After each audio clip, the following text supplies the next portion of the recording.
Salam sejahtera dalam kasih Tuhan Yesus Kristus. Puji Tuhan, kembali bersyukur di kesempatan pagi hari ini.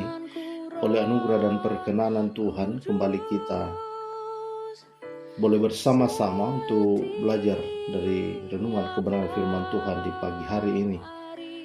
Mengingat kondisi waktu yang semakin dekat hari kedatangan Tuhan, saudaraku, maka hendaklah kita semakin intens dalam setiap kegiatan rohani, dalam setiap kegiatan untuk membangun manusia batinia kita, supaya kita dilihat cantik oleh Tuhan, manusia batinia kita.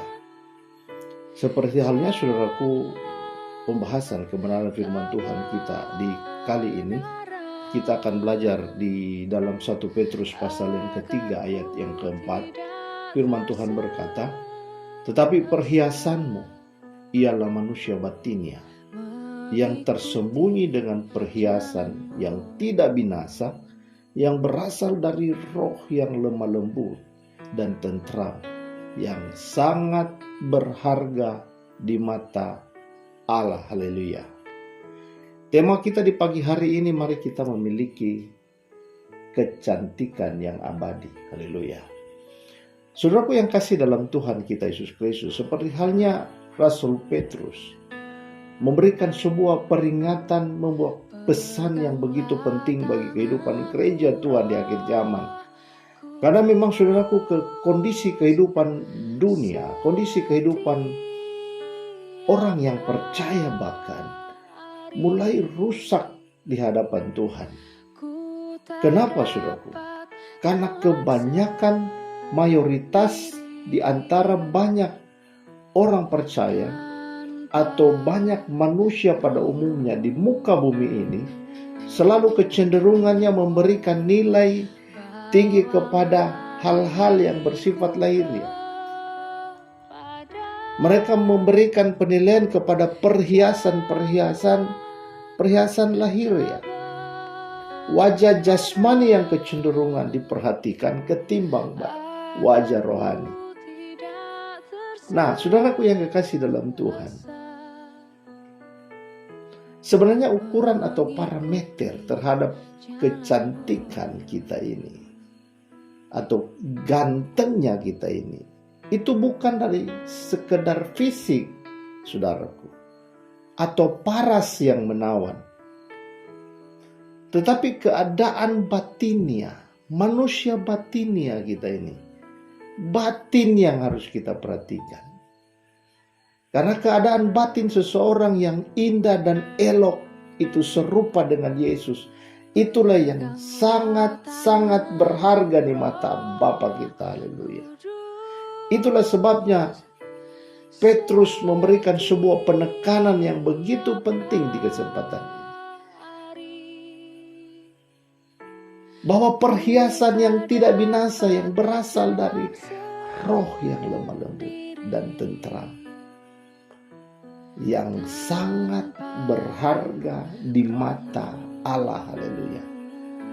Ada banyak orang tidak memperhatikan ini, Bapak Ibu.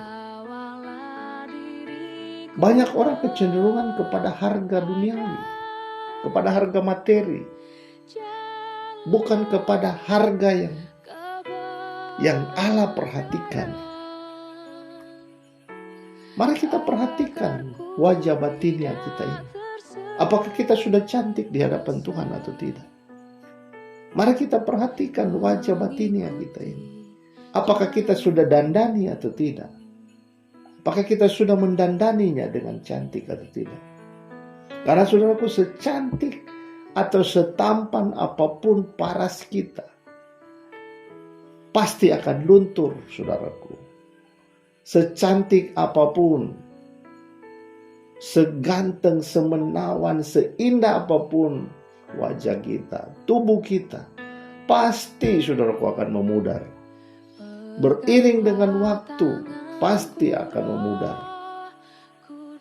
Dan manusia batinia, manusia lahiriah ini akan kembali menjadi tanah. Yang engkau banggakan, kecantikan, kegantengan itu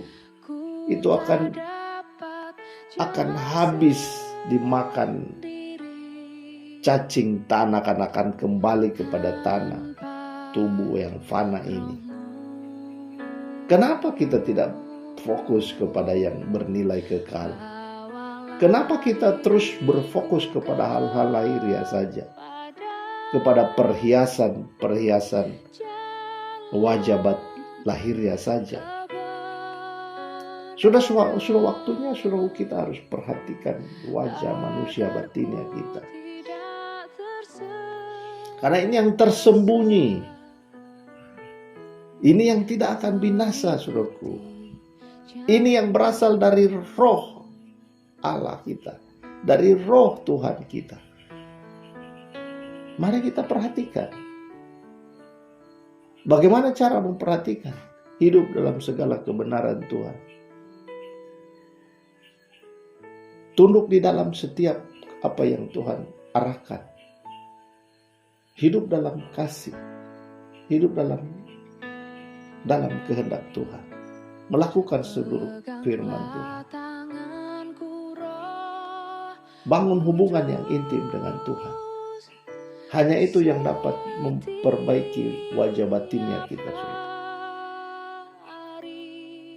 Wajah batinnya kita ini tidak bisa dipoles dengan semengken duniawi yang akan habis lenyap itu.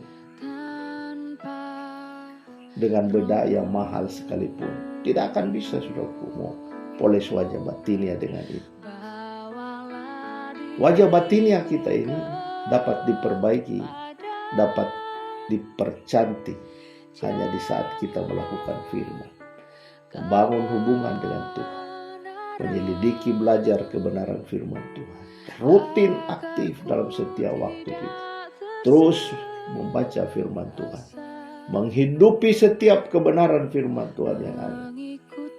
Hanya itu yang akan mempercantik wajah batinnya kita. Wajah batinnya kita ini, saudaraku, tidak dapat dipercantik dengan atribut-atribut kecantikan duniawi. Oleh sebab itu, Bapak Ibu sekalian, mari kita memiliki kecantikan yang abadi. Wajah batinnya yang harus terus diperbaharui dari hari ke hari. Buang segala hal yang mengikat kita. Buang segala dosa yang menghambat kita untuk memiliki kecantikan lahir batinnya. Buang, saudaraku.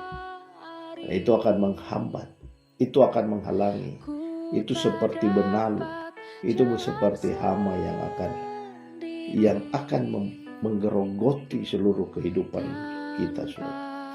Wajah kecantikan abadi, wajah batinnya ini, iblis tahu bahwa itu yang berharga di mata Tuhan, sehingga dia akan menghalangi Bapak Ibu sekalian untuk kita memperbaharui, membenahi wajah batinnya kita ini. Jangan sampai wajah batinnya kita ini kelihatan rusak sampai kita menghabiskan nafas di dunia ini, sampai kita menutup mata. Tuhan melihat kita ini berwajah buruk di hadapan Tuhan. Bapak Ibu sekalian, mari perbaiki, perbaharui, percantik wajah batinnya kita ini. Milikilah kecantikan yang abadi, yaitu keindahan manusia batinnya kita ini. Berjuanglah untuk mendapatkannya, berusahalah untuk mempercantiknya, menjadi pribadi yang cantik di mata Tuhan. Karena itulah yang Tuhan kehendaki bagi kita sekalian, saudara.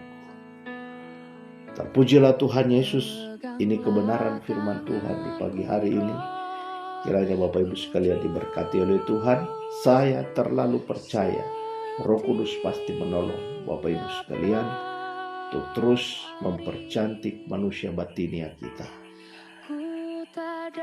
Saya percaya kita semua diberkati Tuhan. Terpujilah Tuhan. Haleluya. Amin.